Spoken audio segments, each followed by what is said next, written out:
ನಾವಿವಾಗ ಅವ್ರಿಗೊಂದು ಚಾನ್ಸ್ ಕೊಟ್ಟಿದ್ದೀವಲ್ವಾ, ಎಲ್ಲ ಸರಿ ಆದರೂ ಆಗ್ಬೋದು. ಸರಿ ಆಗತ್ತಾ?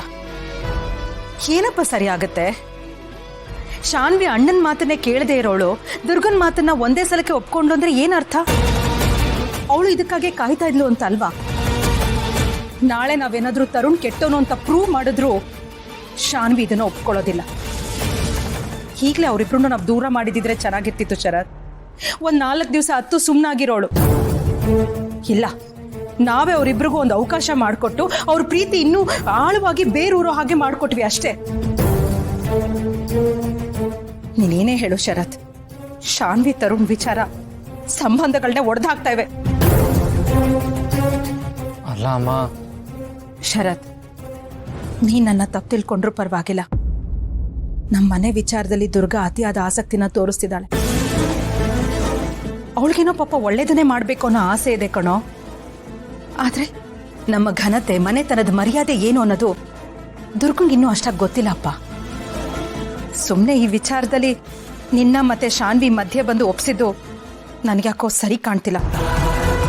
ತಪ್ಪು ಮಾಡ್ಬಿಟ್ಲು ದುರ್ಗಾ, ತಪ್ಪು ಮಾಡ್ಬಿಟ್ಲು ಶರತ್. ಇಲ್ಲಮ್ಮ, ತಪ್ಪಿಲ್ಲ.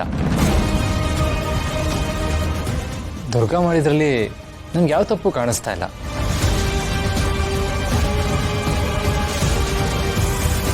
ಅಮ್ಮ, ದುರ್ಗಾ ನನ್ನ ಮತ್ತೆ ಶಾನ್ವಿ ಮಧ್ಯೆ ಬಂದಿರಲಿಲ್ಲ ಅಂದಿದ್ರೆ ನಾನು ಮತ್ತೆ ಶಾನ್ವಿ ಇವತ್ತು ಮಾತಾಡ್ತಾನೆ ಇರಲಿಲ್ಲ.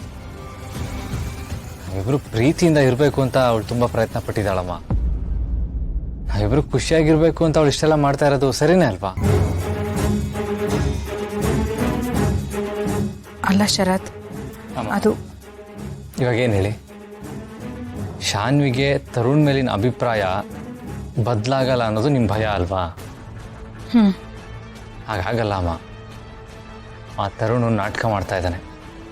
ಆ ನಾಟಕ ತುಂಬ ದಿನ ಉಳಿಯಲ್ಲ. ಅವನು ಹಾಕಿರೋ ಮುಖವಾಡ ಕಳ್ಚತ್ತೆ.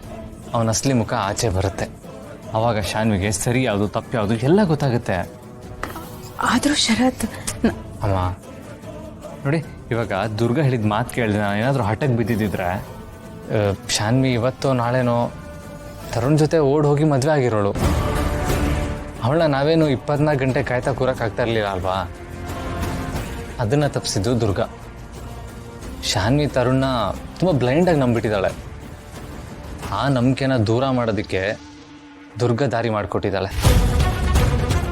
ಅದು ಅಲ್ಲದೆ ನನ್ನ ಮತ್ತು ಶಾನ್ವಿ ಸಂಬಂಧ ಉಳಿಯೋದಕ್ಕೆ ದುರ್ಗಾನೇ ಕಾರಣ ಅಮ್ಮ.